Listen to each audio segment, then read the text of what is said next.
complete without a classic beef burger. And today I'm going to show you how to make a beef burger patty as well as how to grill them perfectly. So for burgers, I really think it's all about the toppings. That doesn't mean you shouldn't start with good quality beef, and that's my first tip.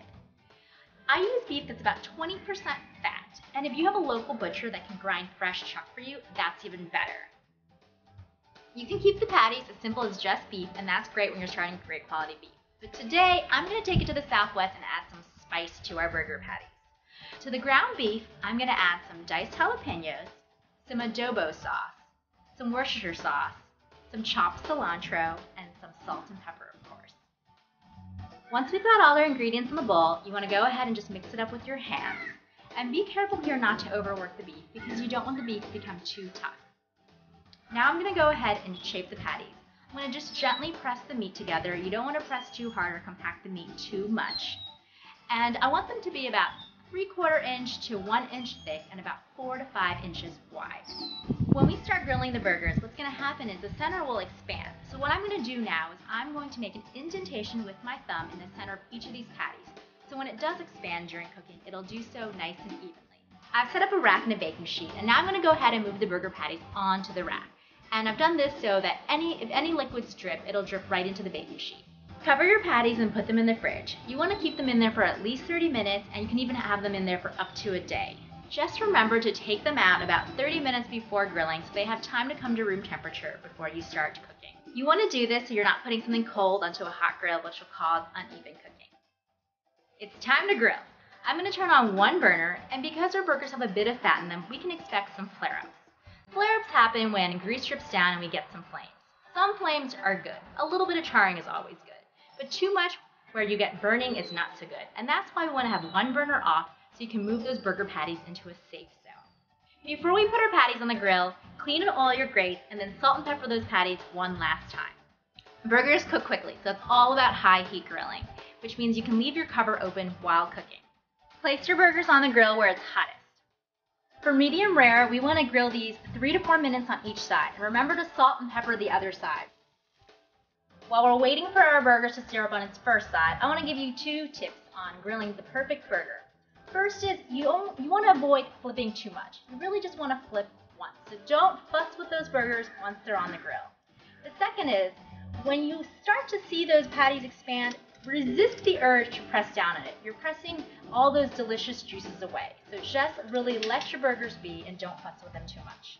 It's been 4 minutes and I'm going to flip our burgers over.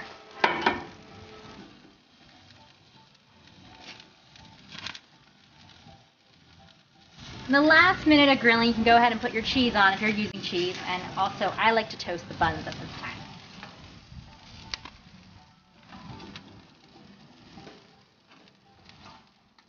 Burgers are done and I'm taking them off the grill.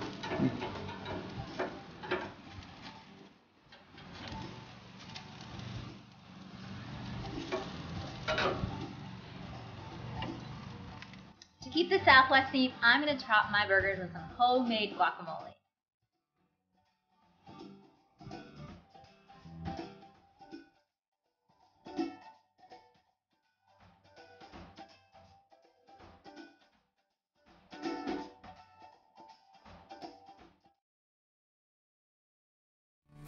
Hi folks, this is Jess from Cook Smarts, and today I'm going to be showing you how to grill pizzas. This is actually my favorite thing to grill. I was so excited when I got this gas grill because I was really excited to make pizzas on it. Because this is my substitute until I have made enough money to build my own wood-fired oven.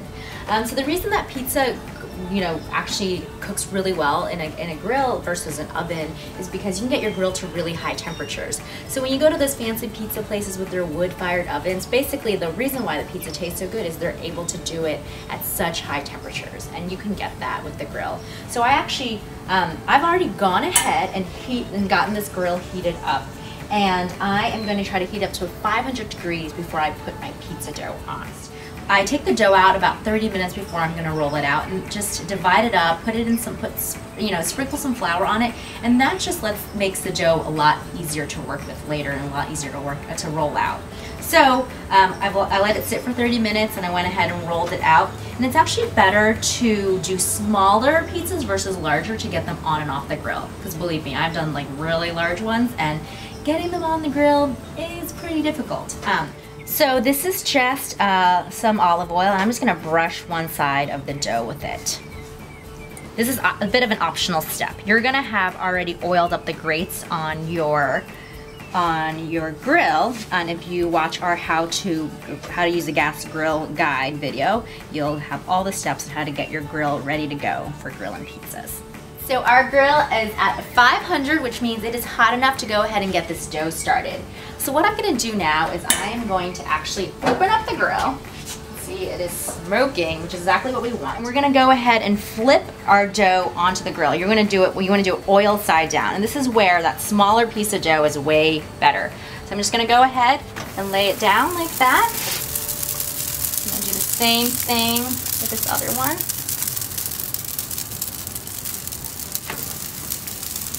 So at this point, I'm just gonna let it just heat up and get cooking for about 2 minutes. So I'm gonna close this up. So it's been about 2 minutes. I'm gonna go ahead and open this up.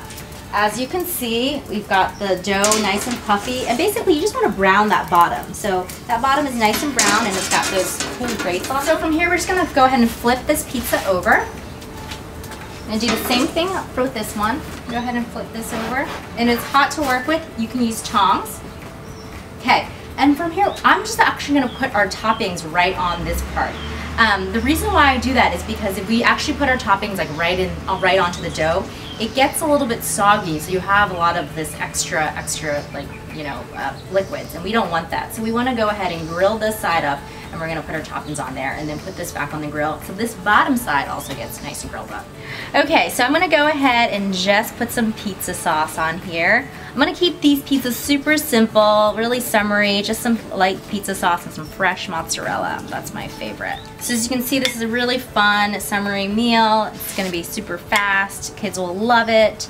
They can each make their own and put their own toppings on. Now that we have our pizza sauce on, I'm going to go ahead and just put some slices of fresh mozzarella. So now these pizzas have been topped and now they're ready to go back on the grill. So I'm just going to lift them up and slap them right on. So I'm going to go ahead and close this grill again, and this needs about another 3 to 4 minutes. So I'm going to go ahead and close it up and let it grill away. And just so you all know, I have the temperature still at the very highest. I want this to be as hot as possible, really replicate that wood-fired oven feel of you see some nice pizzeria. So it's been about 3 minutes and our pizzas are all ready, and you can see that the cheese is melted. The bottom of this crust has gotten a nice and golden. And so I'm just gonna go ahead and take these off the grill. So as you can see, our pizzas are all done. They look delicious. I'm so excited to take a bite into these. I promised to only have one for lunch. But anyways, you can see how easy it was to grill pizzas for the summer. So feel free to add whatever toppings you want. If you want to do veggies and meat, I would recommend just like cooking them beforehand. You can grill them up on a saute. You can put a cast iron skillet right onto your grill and just cook them up a little, because you saw how quickly the pizzas cooked up. So the vegetables or meat probably wouldn't cook up in 3 to 4 minutes. So just give them a light saute beforehand and top them. So this is a really fun way to eat all summer long, and it's super simple, and I hope you give it a try.